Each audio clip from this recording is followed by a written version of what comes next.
Руфия, салям. Салям. Халярничек. Айбет. Как прошел мост, как тебе понравилось, какие впечатления? Мост прошел отлично, впечатления очень хорошие. Много известных лиц было, очень интересные спикеры. Мост был на тему 80-летия Победы. И вот эта тема очень хорошо раскрылась. То, что были и ветераны не только Великой Отечественной войны, и Чечни, и СВО. Также очень понравилось, что и в области культуры, например, Жуков выступал, и в области науки, технологий. Вот. Всесторонне раскрыли современные такие проблемы, темы. Вот. Сегодня 10-й юбилейный форум «Москва-Татарстан», организованный полпрессом Татарстана в финансовом университете. Наши активисты организовали, приняли участие в организации. Вот, Диана рассказала сегодня, наверное, как она провела его. Организовала зоны в фойе интерактивные, как раз для знакомства, для нетворкинга. Вот. Сегодня день начался с форума, со встречи президента Раисы нашего Республики Татарстан, Рустама Нургалиевича, нашего любимого. На форуме были очень интересные новые спикеры. Это, наверное, всеми интересный наш любимый певец Сергей Жуков, который оказался с татарскими корнями, у него мама татарочка. Вот, он сказал то, что от мамы он перенял опыт готовки. Очень вкусно готовит, оказывается, Сергей Жуков. И также он любит очень семейные ценности. Мне понравилось, что, как всегда, ты приходишь, встречаешь очень много людей, которых ты уже год не видел. Я сегодня шел туда, просто по дороге, из такси вышел Ренат Досаев, это был один из спикеров, это футболист. Он мне играет за «Спартак», играл за «Спартак», он астраханец так же, как и я. Я говорю, просто можно сфотографироваться? Он такой, да, конечно, мы с ним сразу сфоткались. Как всегда, теплая атмосфера. Вот, понравилось, что вначале выступал оркестр. Я не помню, что в прошлые года такое было. Я бы, конечно, сбавил чуть-чуть, там, не только военные песни, но очень масштабно было, очень массово. Вот. В целом, хочется, чтобы, наверное, в этом месте еще проходили, потому что там всегда очень классно нас принимают. И, наверное, чтобы штаб как-то участвовал побольше в организации моста. Вот это я, Рустам Абый, вам желаю.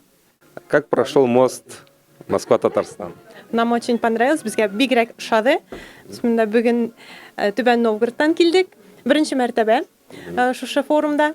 Бигенде без канәгать. Шулай. Кто понравился из спикеров? Наверное, самый такой ожидаемый гость — это Рустам Нургалиевич Миниханов. Также было приятно видеть Сергея Жукова, так как очень неожиданно, так скажем. Тимур, салям. Салям. Как прошел мост? Слушай, отлично. Второй раз уже участвую в подобном форуме. Ровно год назад был. Впечатление вообще шикарное. И я думаю, что для подрастающего поколения, для нашей молодежи это очень полезно. Было много такой важной информации, таких вот тренинги личностного роста, много информации от наших соотечественников, от татар, профессионалов в разных сферах жизни, и патриоты нашей страны, герои России, ветераны Великой Отечественной войны присутствуют. Я думаю, что это все очень большой отклик у нашей молодежи дало. Всем салям. В этом году я была на форуме «Мост Москва-Татарстан» первый раз. Я была приятно удивлена. На самом деле, во-первых, была очень хорошая организация этого всего мероприятия. Очень приятно удивила. Было очень много гостей очень высокого уровня. Рада видеть Рустама Нургалиевича вживую. Темы достаточно были подняты очень важные для нашей страны в сегодняшнее время. Более того, в целом повестка была очень интересная. Форум для меня прошел, я и поплакала, честно сказать, раза 3, наверное, и посмеялись мы. Поплакала я над стихотворением про одного бойца. Вообще очень прям за душу взяло. Очень были интересные представлены проекты. Один из проектов меня очень удивил. Это проект Тимура Сайфудинова. Он выпускник НИТУ МИСИС, который я сейчас заканчиваю. Его проект был про протезирование. Они делают протезы для людей, которые оказались в такой ситуации. Очень было интересно. Конечно, этому мероприятию значимость, серьезность, основательность придает присутствие Раисы Республики Татарстан. В своем плотном графике он находит время, и вот этот мост, он является консолидирующим фактором всех татар, молодежи татар Москвы. Ведь там собираются молодежь, студенты, татары, Мордовия, Пенза, Нижегородские, Ульяновские. Все они собираются в одном месте, многие знакомятся, многие уже не первый год. И вот это является таким объединяющим фактором. Конечно, как всегда было на высоком уровне организация. Вот за всем этим форумом ведь есть определенные люди, которые подбирали спикеров, организовывали все это, конечно, да, как говорят татары, ошаган бельмей, тураган бля. Поэтому, как всегда, он был на высоком уровне организован, и нынешний форум особенно отличается содержанием, идеологией спикеров. Конечно, было определенное время посвящено 80-летию Победы, героям СВО. Это духи требований сегодняшнего дня, это политика нашего государства. И поэтому этот форум, он несет еще и такой воспитательный, идеологический момент для нашей молодежи. Нам приятно, что каждый год мы принимаем там активное участие. Мы во всех своих многочисленных сайтах везде размещаем. Но вот сегодня мы анализировали, у нас в районе 260-275 примерно, значит, активистов штаба сегодня присутствовали на форуме. И есть такая традиция, после форума мы все вместе идем в штаб. Вот сегодня здесь собрались в районе 120 человек, 115, 120. Тоже мы обсуждали этот форум. Всем, конечно, у всех разные мнения. Кому-то один спикер понравился, кому-то другой. Высказали очень много сегодня пожеланий. Мы их все записали. Я думаю, в будущем они будут учтены все. В организации форума «Мост Москва-Татарстан» 2025 мы старались уделить внимание общению людей и интересным интерактивам до начала самой программы, до начала самого мероприятия. Организовали 4 зоны. И первая из них была зона футбольного клуба казанского «Рубина». Начали взаимодействие, сотрудничество с «Рубином» достаточно такое тесное. Хотим создать фан-клуб московский среди студентов и как раз-таки землячеств татарских, которые в наших университетах объединяют студентов татар и создают такую домашнюю атмосферу в высших учебных заведениях. Будем стараться ездить на московские матчи «Рубина» и болеть за наш казанский татарстанский спорт. Далее мы организовали мастер-класс. Нам помогла девочка из университета Высшей школы экономики. Она провела мастер-класс по созданию татарских национальных сережек. Кроме того, мы распечатали интересные фотографии из детства и молодости татарских знаменитостей, должностных лиц татар. И наши гости должны были угадать, кто на этих фотографиях изображен. И за это мы раздали такие, как сейчас в моде, татарстанские стикеры, которые клеют на чехлы от телефонов, на телефоны, чтобы постоянно было такое вот небольшое напоминание о родном крае. Организовали от нашего татарского сообщества финансового университета зону с татарской атрибутикой, расставили все наше такое национальное. Кроме того, я являюсь командиром поискового отряда финансового университета. Мы занимаемся поиском без вести пропавших солдат. И как раз-таки мне было интересно показать всем ребятам и нашим гостям то, что такое поиск, то, что мы находим, потому что действительно на наших уникальных экспедициях, например, в Монголию, в Карелию, мы еще имеем многолетний опыт работы в Смоленской области, на истоке Днепра, работаем в Волгоградской области, Калужской области, Орловской области. И, в общем, география наша такая широкая. Мы находим уникальные вещи, газеты, ложки, вилки, каски и так далее. И как раз-таки интересно было показать нашим гостям часть истории с той стороны, что можно посмотреть, можно потрогать, можно прочитать, можно задать вопросы людям, которые как раз-таки занимаются поиском и находят это все.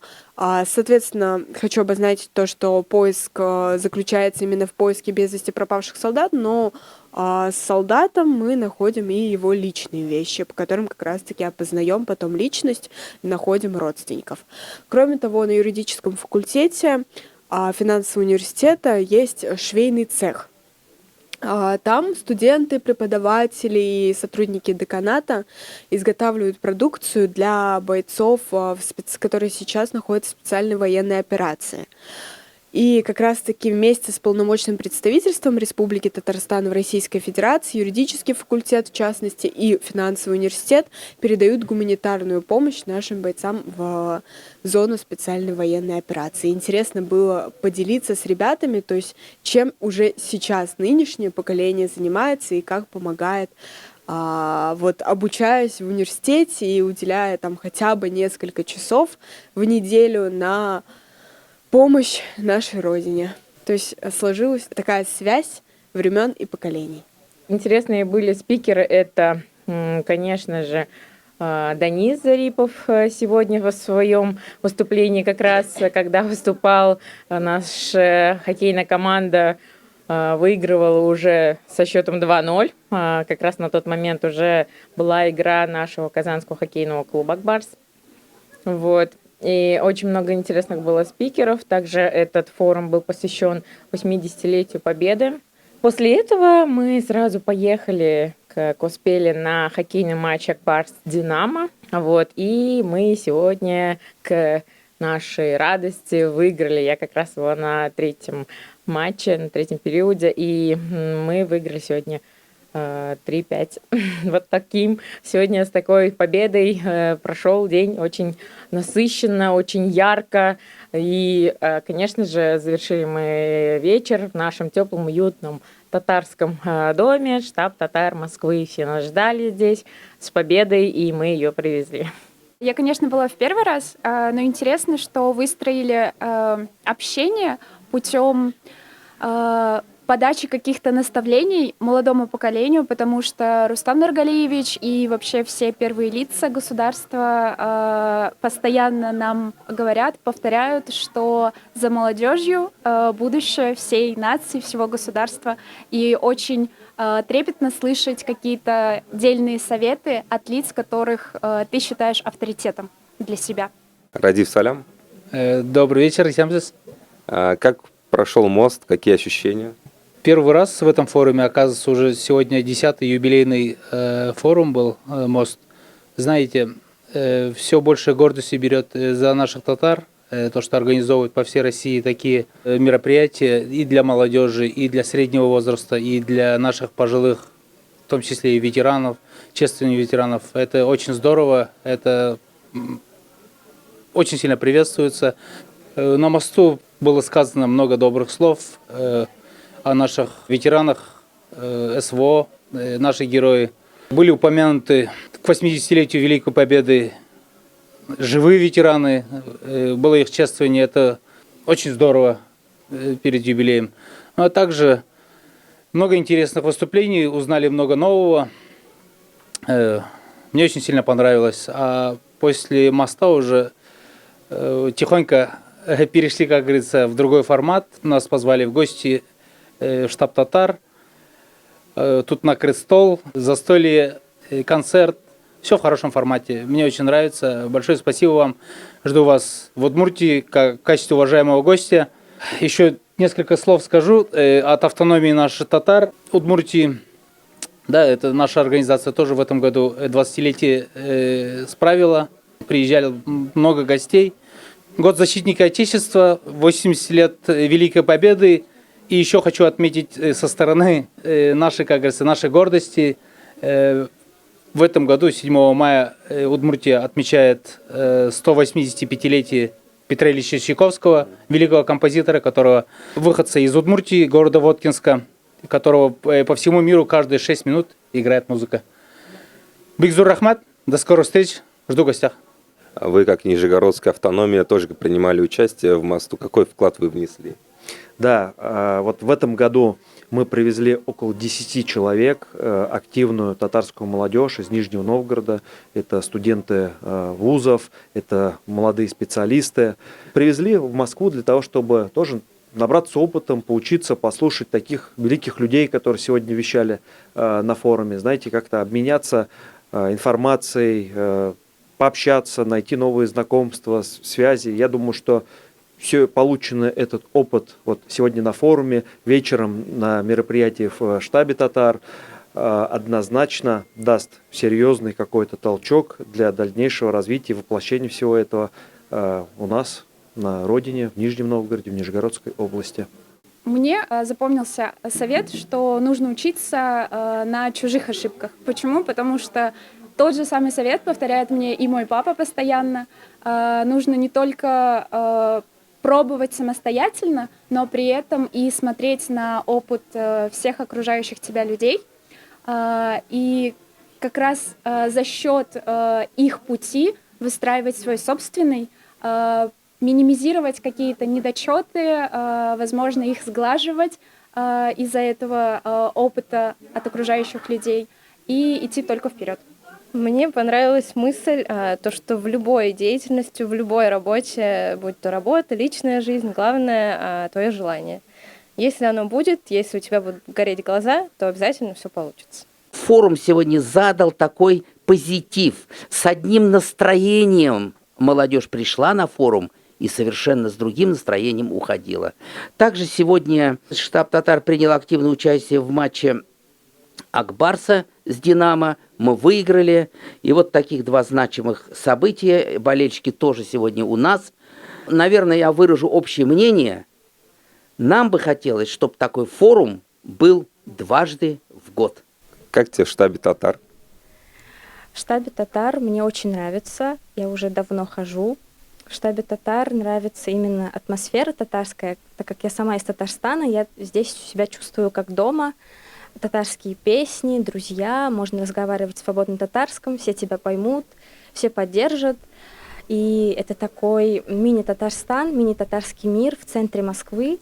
Здесь все друг друга любят, все друг друга поддерживают. Штаб мне дал очень много друзей.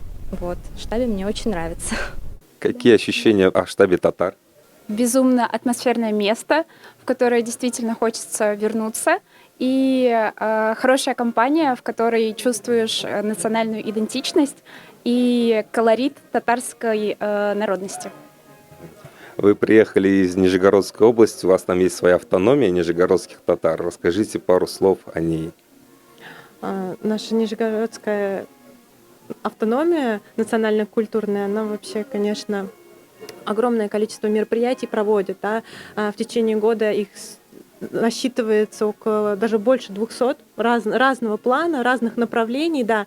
Мы активисты молодежного крыла, у нас как таковой молодежной организации нет, но при любой возможности мы стараемся помогать нашей автономии, да, оказывать какое-то содействие, ну, в том плане, что мы можем, да, сделать, что в наших силах.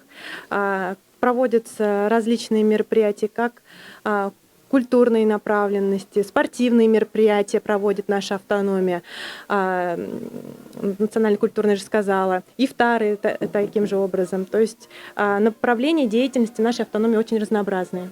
В штаб я уже хожу почти год. За это время я обрела очень много друзей, не побоюсь этого слова, действительно, много знакомых. Очень интересно, стараюсь ходить каждые выходные, каждое воскресенье. Региональной национально-культурной автономии татар Нижегородской области, сокращенно мы называемся РНКТНО. Это главная татарская общественная организация Нижегородчины. В прошлом году мы отметили 20-летие. Мы объединяем татар по всей территории Нижнего Новгорода, Нижегородской области. Занимаемся сохранением традиций, культуры татарского народа. Представляем татарское сообщество в общественно-культурном пространстве, в политическом пространстве. Нас найти легко, мы во всех соцсетях представлены. Это мессенджеры в телеграммах, телеграм-каналы, ВКонтакте. Можно просто вбить «Автономия татар Нижегородской области», и мы сразу выходим на первых же позициях. Поэтому, пользуясь случаем, приглашаю всех вступить в наши соцсети, зная то, что в Москве большое количество нижегородских татар, именно Нижгар, наших соотечественных проживает, поэтому мы бы хотели еще более тесно с ними общаться и совместно проводить какие-то мероприятия и организовывать, реализовывать совместные проекты. Бигзур рахмет сизге. Какие пожелания штабу татар? Штабу я желаю только процветания, только всего хорошего, чтобы все ходили, никто не забывал, все, чтобы общались, все списывались, потому что это очень важно. Нетворкинг в современном мире – это один из секретов успеха.